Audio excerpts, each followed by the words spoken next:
Let us continue once again with the topic metallurgy. Till now we have completed the thermodynamic principles of metallurgy. It is also known as pyrometallurgy, where heat is used for the reduction of oxide of metal. And then we saw the extraction of iron metal in the blast furnace process. And we have also seen the extraction of copper metal from its sulfide ore by the process of roasting. Now let us move on to the next type of extraction, that is based on the electrochemical principles. Now children, as you very well know, that there are certain metals which are so reactive that their extraction by heating with the metal of more reactivity and then reducing its oxide to get the metal becomes very difficult. So in those cases electrochemical principles are used. Now as we have seen for the thermodynamic principles, delta G value is of very importance, and we saw that delta G is equal to delta H minus T delta S. As here heating is done, and so this equation of delta G, which is related with the change in the enthalpy and the temperature, that was considered as a criteria for which metal will reduce the oxide of which metal. Delta G has to be negative, we all know. Then only the reaction becomes spontaneous. Now when we are talking about the electrochemical principles, another relation of delta G with the electrode potential or the cell potential. The equation is delta G is equal to minus NF E naught, where E naught is the electrode potential of the cell. So here also delta G should come out to be a negative value, then only it is a spontaneous reaction. N is the number of electrons which is required for the reduction. Earlier also I have told you that the extraction of metal is overall a reduction process, because we are extracting the metal from its compound, and in the compound the metal is in the form of a cation. So cation converted to the element form will always be a reduction process. So in this reduction process, if delta G is a negative value, then only this reaction can happen. On the basis of electrochemical principle we can discuss. So this is the deciding criteria for those elements which can't be reduced from their oxides by pyrometallurgy, but they can be reduced electrically. We will call it as electrolytic reduction of the metal. Now for highly reactive metals like sodium is there, potassium is there, aluminium is there. So their E naught values, that is the electrode potential. We are going to study about all this in electrochemistry chapter.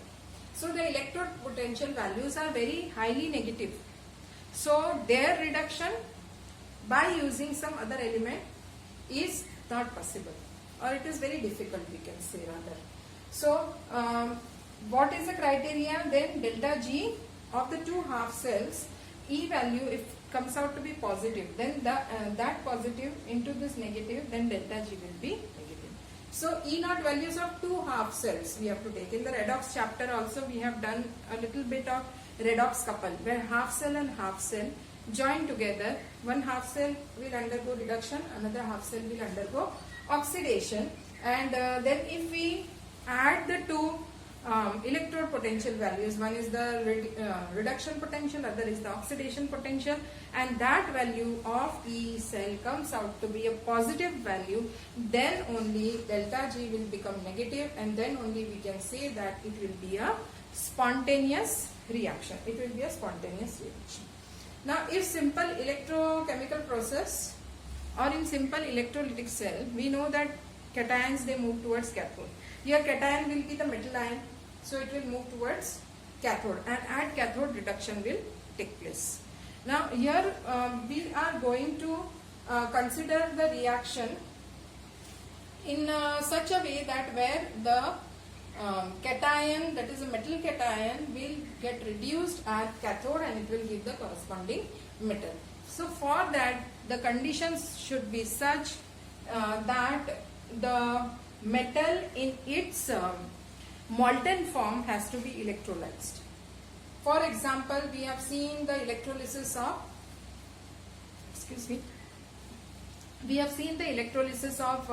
aqueous solution of NaCl. The products are NaOH, chlorine gas and hydrogen gas. So if NaCl is electrolyzed in aqueous medium, we don't get sodium metal, children.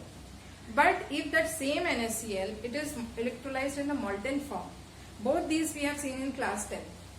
So in the molten form, then only we get sodium metal. So this is somewhat related to what is there on the board here. We are going to speak now about the Hall-Héroult process. Hall-Héroult process is the oxidation of molten aluminium oxide. So we are going to carry out the electrolytic reduction of aluminium oxide in the molten form. Now if we consider pure aluminium oxide, its melting point is very, very high. Now when we are thinking about a metal oxide to be in the molten form, think about how much heat will be required to melt it and then to carry out the electrolysis of that. So in order to lower down that temperature, we are mixing two more things which will be called as flux. Flux, earlier we have discussed what is flux. So here there are two materials which are added. One is fluorspar CaF2 and the other is cryolite Na3AlF6. These will bring down the melting point of aluminium oxide.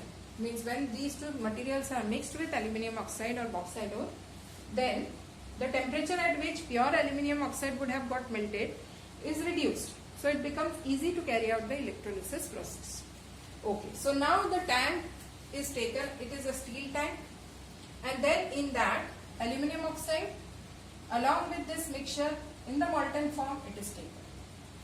The tank is lined with carbon, and this entire tank itself is acting as an anode. It is acting as a cathode. Here you can see rods of graphite are there attached to the copper clamp, and these rods of graphite, they are acting as anode. They will act as anode here. So here cathode is a tank which is having a carbon lining. So we can say here carbon is acting as cathode and carbon is acting as anode. So both places we have taken carbon. This is molten aluminium oxide mixed with cryolite and fluorspar. Now if high voltage current is passed through this mixture, what will happen? Cation will move towards cathode, anions will move towards anode. Here the cation is aluminium. So these aluminium ions will move towards the bottom of the tank or towards the surface of the tank, and there they will undergo reduction to give aluminium metal. Now as the temperature is very high, so whatever aluminium metal will form, it will be in the molten form. Molten form aluminium will also be dense. It will settle down in the tank, and there is an outlet here from which we can remove the aluminium, molten aluminium metal. Then the other ion which is there in this mixture is oxide ion. So oxide ion will move towards anode. At anode, it will form oxygen gas. But as the anode is made up of carbon or graphite and the temperature is very high, so this carbon and oxygen will immediately react and it will form carbon monoxide or carbon dioxide as a product. It means that children, the anode will keep on getting consumed. Carbon will be burning with the oxygen, and for every 1 kg of aluminium formed, half a kg of carbon is consumed at anode. So frequently after regular intervals of time, the anode has to be replaced because it will be used up. So in this way, aluminium metal is extracted from molten aluminium oxide. This process is known as Hall-Héroult process. Let us further see two more examples where electrochemical principles are applied.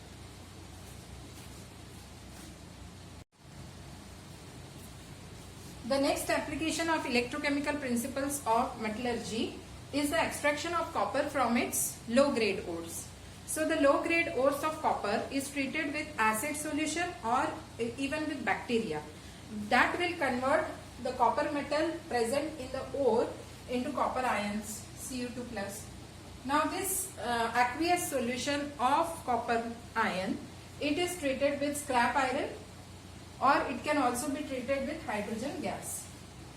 So on treating with hydrogen gas or with scrap iron, as iron is more reactive than copper, so it will convert copper into copper metal and iron will go into the solution. Or even with hydrogen gas, H plus ions will go into the solution and copper ions will get converted into copper metal. So in this way, copper can be extracted by the process of hydrometallurgy. In place of scrap iron, if we have scrap zinc, then scrap zinc also can be used. It would be a better choice. But again, we know that zinc is more costly as compared to iron. So it is advisable to use scrap iron in place of scrap zinc. So here comes to an end of the electrochemical principles. And the last method, first we have seen pyrometallurgy or application of thermodynamic principles. Next we saw electrochemical principles, how it is helpful for the extraction of metals. And the third one is the oxidation reduction method. In oxidation reduction method, we have earlier also seen this example in the leaching process. If you remember children, concentration of ore, physical and chemical methods we had seen. So in the chemical method, we had seen the leaching of bauxite ore. And also we had seen the leaching of gold and silver. So gold and silver, they are found in the native form. They are leached with cyanide ion, potassium cyanide, sodium cyanide solution, and oxygen gas is passed through the solution. As a result, a complex of gold and cyanide ion will form, which is then treated with zinc. Zinc being more reactive than gold, it will take its place and will displace gold from the solution.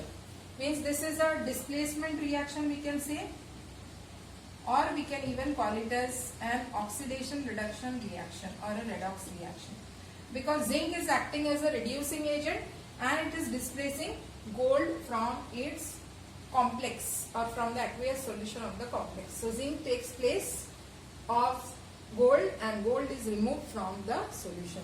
So we can call it as an oxidation reduction method of extraction of the metal, or even we can call it as a displacement reaction. It is also known as leaching. The first step is the leaching process, and again we will get the pure metal. This is the ore of the metal, and here we get the pure metal at the end of the reaction. So here we come to an end of the extraction process. We had distributed the chapter in 3 steps. The first step was the concentration of ore. The second step was conversion of any form of the metal compound into the oxide form, because reduction of oxide becomes very easy. Now for reduction of the oxide, we saw 2 methods. One we saw pyrometallurgy and the second is electrolytic reduction. We saw electrolytic reduction of aluminium metal, bauxite ore by Hall-Héroult process. Same way we can extract sodium metal also, we discussed that. And then the last method for obtaining the metal, this is the native form of the metal. In the ore form, we get the pure metal by the oxidation reduction method. So here at the end of this process, we get the metal. Now this metal may not be pure. It will be contaminated with large number of impurities. So how do we get the pure form of the metal? So this will also depend on which metal we have to extract. There will be different principles depending on the nature of the metal, its melting point, its boiling point, its nature, formation of compounds and all. So the last video of this chapter, which I will send after this, that will be the purification of the metals, which is obtained after the extraction process.